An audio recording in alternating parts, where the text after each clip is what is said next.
terpaksa tidur di tenda pengungsian dengan perlengkapan seadanya. Sejauh ini banjir yang melanda hampir seluruh kecamatan Aceh Barat ini terus mengalami peningkatan ketinggian air. Warga desa Pasien Masjid, Kecamatan Merebo, Kabupaten Aceh Barat terpaksa tidur beralaskan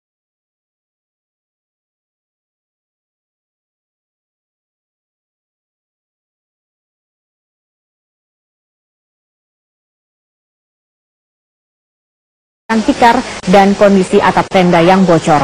Meski belum ditemukan adanya laporan korban jiwa dalam musibah banjir ini, tapi sebagian besar harta benda warga sudah tidak bisa diselamatkan. Salah satu banjir terparah terjadi di Kecamatan Woila Timur dan Pantai Ciremen, Aceh Barat.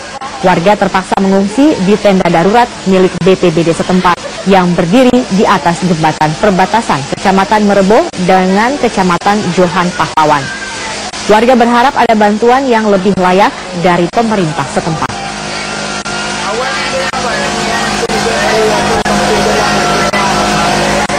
Tiga kecamatan